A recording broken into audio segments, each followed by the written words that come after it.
Тэгэхээр кино маань одоо бас 30 жилийн өмнөх үйл явдлаар эхэлнэ. Жек их манай гол дүрийн хүү 100 сарын баяр тэмдэглэх үедээ Уэйлүүддээ аав ээжийнхэн бэлдсэн бэлгэнүүдийг харуулж Санта байдаггүй гэдгийг баталсан тэр хүүхдүүдээс чихрийг хурааж авах үед аав ахрыг тэднийг олж ирэн Уэйлүүддээ тэгж хэлж болохгүйгээд Санта Клаус өнөө орой хүмүүст бэлэг өгөхөр ирж байгааг тайлбарлана. Харин Жек түүнийг жинхнээсээ байдаггүйгээд тэр ахыхаа хэлсэн үгэнд огт итгэхгүй байлаа. Гэсэн ч аав ахрыг Санта маргааш өглөө гэхэд ирсэн байх болно гэж хүүгээрт орондоо орохыг сануулдагч. Зөрүү Жек хүмүүсийг унтсны дараа Сантад бэлдэж тавьсан жигнэгийг идэн тэр сүүнээс нууж буцаж орондоо ордог. Ийхүү тухай өдрөөс хойш 30 жилийн дараах буюу орчин үеийг бидэнд харуулна. Манай гол дүр Жек одоо нууц мөрдөгч болсон бөгөөд нэг өдөр тэр захиалагчаа өгсөн даалгавраар гал тавьж хүмүүсийн анхаарлыг сатааруулан нууцаар дотогш нэвтрэн Жек бүх хиймэл дагуулуудыг хяндаг төв серверийн өрөөнд орон өөрийнхөө флашыг залган тэр барилгаас гарах үедээ нийлх хүүхдийн чихрийг булааж тэндээс явдаг. Энэ үеэр мол дотор Санта Клаус Кэлэм Дрифт гэх өөрийнхөө бие хамгаалагчтай хамт хүүхдүүдийн хүслийг сонсч байх үед лайв ижүүд залуу очер дайран хүүхдүүдийн урд дуур орсноор Кэлэм залууд урлан түүний хүмүүстэй адил очрлох ёстойг анхааруулна. Удалгүй Санта ажлаа дуусган тэр хоёр цэргүүдийн хамгаалтанд ор цаа буухын бай газар руу очин Санта бэлгээ тараахаар хойд туул руу хөдөлдөг.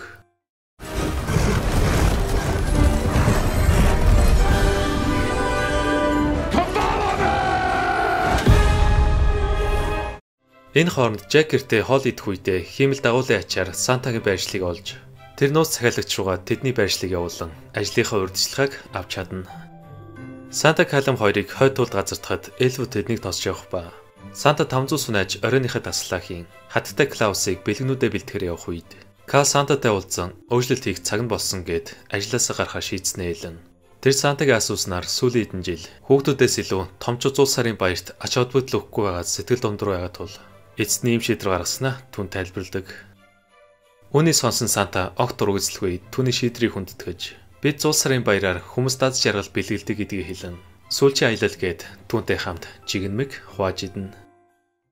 Гэтэл энэ мөчөд хойд туулын хаа нэгтээ шеф шифтерс Жекийн зааж өгснөөр тэдний байршлыг олж ирэх ба энэ үеэр Кал хамгийн сүүлчийн аялалдаа гарахаар санаа алдан зогсох үед гэнт цамхгийн гэрэл анивцнаар тэр асуудал гарсныг мэдэн хүмүүстэйгээ холбогдож Сантаг яалтай хамгаалтанд авах тушаал өгдөгч тэр ором өргүй алга болсон байлаа.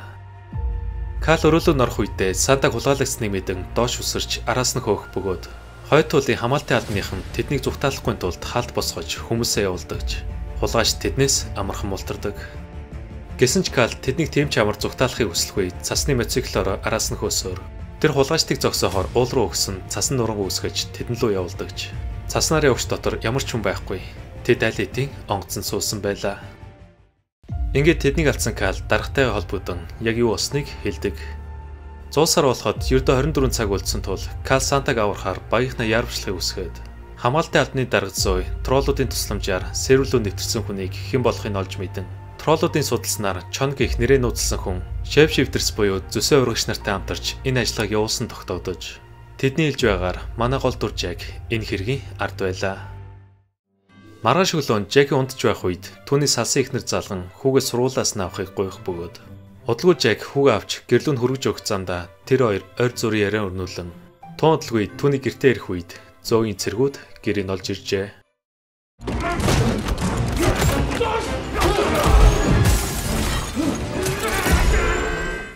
Жек цэргүүдтэй тулдсаар арай гэж сонхоор гарч зугтан тэднээс мултардагч. Тэр зөөид баригдан ухаалдаж унана. Хэсэг хугацааны дараа Жекийн ухаан ороход зөөид түүнээс Сантаг хулгайлсан хүмүүсийн талаар асуун хаана байгааг нь хэлхийг шаардахад Жек тэдний талаар юу ч мэдэхгүй гэдгээ хэлэн би зүгээр л байршлыг олж өгөхөд тусалсан гэд өөрийн суулгахыг гуйдаг. Тэр огт үнэ хэлэхгүй байсан тул зөөид түүнийг хайцганд хийж авч явах бөгөөд байцаалтын үеэр Кал хурчирэн Сантаг хэн хулгайсныг хэлүүлэхээр Гарсиа гих ярддаг цагаан бааг дуудснаар Жек тэднийг хэн болохыг мэдэхгүйч зуучлагчийн байршлыг олж чадна гэхэд Зой Калтай ярилцсан түнд мөнгө төлж өөрсдийн төлөө ажилуулахаар болно. Харин Кал түнд итгэхгүй байсан тул Зой Жекийн хөлөнд байршил тогтоож суулгана. Тэд даалгаврыг биелүүлсний дараа цалинг нөхөр түнтэй тохиролцдог. Ингээд тэд Жектэй хамтарч Сантаг аврах ажилд орно. Энэ үеэр Сантаг ухаан орох үед түүнийг хулгайлсан Грила гэх шулам 100 сарын баярыг сүрүүлэхээр Сантагийн энергийг соргохтой бэлддэг. Буцаад Атланта хотод Кал тоглоомын дэлгүүрээс хэдэн тоглоом авч Жакийг нууц портал руу дагуулж орон Аруба гих арал дээр ирэх бөгөөд дараа нь Кал тоглоомын газар тавин жинхэнэ машин болгон хувиргаж тайлбарлах цаг байхгүйгээд машинд суув. Жак замдаа түүнийг Сантагийн бие хамгаалчаас гадна хойд туйлын аюулгүй байдлыг хариуцдаг олон ажил хийдэг гэдгийг мэдэх үед Грейла Сантагийн энергиээс авч цасан бөмбөлгийг идэвхжүүлэн түүний үсгийн дарааллаар хамгийн ихний хүнийг сонгох хооронд Жак Кал хоёр далайн ирэг дээр ирэн Тед гих зуужлагчийг тэндээс олно. Кал залуутай ярилцах гэхэд хамаалагчт нь түүнийг явахыг харуулснаар тэр өөрийгөө жижигрүүлж тэдэнтэй тулдхан тэр.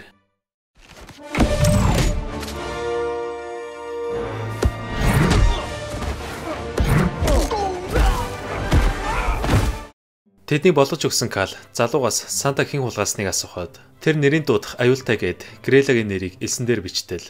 Жак хамаалдан нэрийн чангаар элснээр Грела шулам тэднийг сонсож Тэдээр дамжуулан Сантагийн сахилахгүй хүмүүсийн жигсаалтанд орсон хүн болгоныг шийтгэн гэдгээ илэн. Маргааш өглөө гэхэд дэлхийн өмнөхөөсөө илүү сайхан газар болно гэж тэднийг айлгадаг. Харин энэ үед далаагаас зарим нэг машин гарч ирэх бөгөөд тэд гайхаж харан Кал машин руу ойртох гэхэд шулмын явуулсан цасан хүмүүс дотроос нь гарч ирнэ.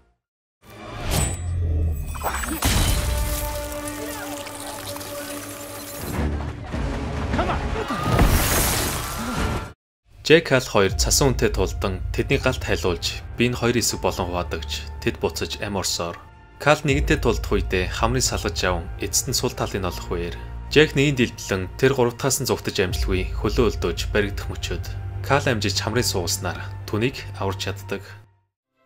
Ингээд хэсэг хугацааны дараа Грейла ихэнд сонгогдсон хүн лүү бэлэг явуулжээ. Залуу хайрцгийн онгоолгон цасан бөмбөлөг турж үздэл гинт гэрэл цацарч тэр дотор нь түгж идхэн тэр. Харин үед Грейла цасан бөмбөлөг буц чирээгүй мэдэн тэр туслахуудаа машиныг яг одоо засах үүрэг өгч. Буцаад Аруба арал дээр зооин хүмүүс тухайн газрыг судлан зуучлагтай төлцсөн тул тэд түүнээс ямар ч мэдээлэл авч чадалгүй өөр арга олохоор олж Зои тэр хоёрт өчтөрийн камерын дүрс харуулна.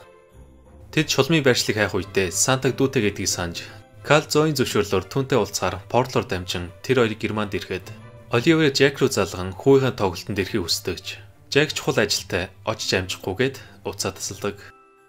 Жак түнд хүүхэн сайн он байж чадаагүйдээ харамсч явдаг айлан өөрийнх нь буруугаас олж Оливер тэр хоёр салсан гэд түүнийг одоо сайн нөхөртэй болсныг тайлбарлах бөгөөд удалгүй тэд оршуулгын газар тэрэн Кал түнд Сантагийн дүүгийн жинхэнэ нэрийг Крампус гэдгийг хэлэн энэ ертөнцийн юунд ч хүрч болохгүйг сануулж тэр хаалгыг эвдэн түүнтэй хамт нууц портал руу орох үед аимшигтай тамийн ертөнц тэднийг угтаж авна. Тэр хоёр Крампусын цайз руу орохоор тамийн нохонуудыг аргалж цааш явдагч. Жак сануулгын тоолгүй зоос хулгайлж хамаалагчид баригдсанаар тэр хоёр шоронд хоригддог. Хэсэг хугацааны дараа хамаалагч нь тэр хоёрыг Крампустай уулзуулахад Кал түүнийг шуламтай хамтарсан эсгийг асуун Сантаг олоход туслахыг гуйдагч. Крампус өөрийн буруудах жааг мэдсэн тул туслахаас татгалзан түүнийг буцаж шоронд ихэхтэл Жак нэг санаад дүрж тэр Калыг Крампустай өрсөлдүүлэх санал тавина. Хэрвээ Кал ялвал тэр хоёр суулгадаж эндээс явна. Харин Крампус ялвал тэд бүх насаараа шоронд хоригдохоор тохиролцсноор тэд алгадалтын тэмцээнэ эхлүүлдэг. Ингээд Кал хам хүчээрээ Крампусыг алгадна. Тэд боговчийн хураасан тул алгадалт нь огт нөлөөлөлгүй. Дараа нь Крампусын ээлжирэн түүний хийсэл нь алгадах бөгөөд Кал арай гэж хөл дээрээ зогсон тэд хоёр дахь үе эхлүүлэх гэхэд Жак боговчийн шуурч гартан зүүлгэснээр Кал Крампусыг манартал нь алгадаж тэр тоглоомор овтуудыг мансуудтай тулдуулан тэр хоёр тэднээс зугтаж амжина. Кал түүний санаа таалагдсныг хэлэн өөрийн аварсан талархаж тэд хамтдаа 100 сарыг аврах дараачийн төлөвлөгөөнд орно. Гэтэл тэдний замд төгөлдөр хур байх ба Жак өөрийнх нь нэр хайрцаг дээр бичээстэй байг харан тэр ямар нэгэн зүйл болж магадгүйгээд түүнэр хайрцгийг нээлүүлж үзтэл дотор нь өнөөх цасан бөмбөлөг байлаа. Харин үед Жакийн уц дууран хүн түүнийг ирээгүүд сэтгэл дундуур байгааг хэлэн цасан бөмбөлгийг авахгүйгээд үүний гартаа барих үед гэнт гэрэл цацарч дээлээ алга олсноор Жак хүүгээ аврахаар араас нь явж удалгүй тэр ухаан орон цасан бөмбөлөг дотор орсноо ойлгон машин хэвээ ажиллаж ирсэн тул Грейла туслахуудаа цасан бөмбөлөг үйлдвэрлэх өөрөг өгснөөр тэр жигсаалтанд орсон сахилахгүй хүмүүсийг өөрийнхөө цуглуулганд авах хорон санаад төлөвлөгөөгөө хэрэгжүүлэхээр болно. Тэднийг авсны дараа Жак ажилласаа олж хүүтэйгээ хамт байж чадаагүйдээ харамсан. Тэр сайн ав байгаагүйдээ уушлахгүй хаад дээлээ эцэд нь авгаа уучласнаар цасан бөмбөлөг хагарч тэд суллагддаг. Энэ хооронд Кал Зои хоёр Жакийг хайх үедээ хойд тулаас түүний байршлыг олж Кал шулмын хүмүүс хойд тулыг гартаа авсныг ойлгон дараа нь тэр хоёр байршил тогтоогчийн зааснаар газар доорх түнэл рүү орж Кал Жакаас асуулт асуун түүний жинхэнэ гэдгийг мэдэх бөгөөд Жак тэдэнд Грелагийн нууц төлөвөө хэлэн тэр Сантагийн тэрийг ашиглан цасан бөмбөлгүүдийг тараахаар явсан гэснээр Кали аравчлан шулмын араас явна. Хэрвээ Грела дэлхийн онцөг булан бүрт цасан бөмбөлгөө тараавал бүх хүмүүс дотор нь түгжигдэн түүний эрх мэдэлд орох байлаа. Харин тэд ийм зүйл болохыг зөвшөөрөхгүй тул шулмыг зогсоохоор тэдний тулд хооронд Кал Жак хоёр Сантагийн тэрэгнээс зүгдэж явсаар шулмыг барих гэтэл Грела тэр хоёрыг анзаарч тэрэгнээс шидэж орхино. Жак цаа бугнаас харин Кал тэрэгнээс сурж унлаг үлдэх ба Грела хаалтыг нээж түүнийг яг хөөрөх гэхэд Жак арайгаж цаа бугны гинжийг салгаснаар тэрэг юм үргэж зогсон шулам доош шидэгдэж удалгүй Кал Сантаг сууллан сэрэхэж оролдохын үед Грела аимшигтай шулмын төрхөндөө хуурж тэдний араас хурж ирдэг.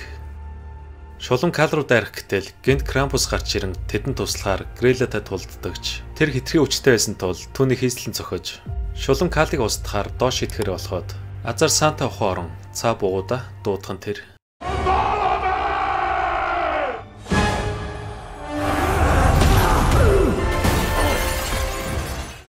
Грела цасан бөмбөлгөлөө унж дотор нь түгжигдснээр тэдэнд ялагдах бөгөөд ингээд хэсэг хугацааны дараа хатагтай Клаус Эльфүүдтэй хамтарч Сантагийн тэргийг янзлан тэд зул сараас өмнө үлдсэн бэлгэнүүдэд тараахаар болно. Санта Жак хоёрыг тэргэндээс суулган давулж явах ба Санта удаатай бэлгээ өрч айлуудад тарааж явсаар тэд цагтаа уралдан үлдсэн бүх бэлгэнүүдэд тарааж дуустдаг. Ингээд киноны төгсгөлд тэдний гэрлүүгөө буцах замд Кал Жакийн доторх хүүхэд насыг олж харан Санта түүний харж байгаа зүйлийг хэлснээр Кал эцэд нь үлдэхэр шийдэж тэд 100 сарын баярыг аварснаар кино маань дуусч байна. Хэрвээ танд бичлэг маань таалагдсан бол лайкаа дараад коммент хэсэгт шинэ жилийн холбогдлолтой эможи үлдээгээрэй. Та хэдтэй удахгүй болох шинэ жилийн баярын мэд хүргэе. Бүгдээрээ дараа жил уулзцаая. Түр баяртай.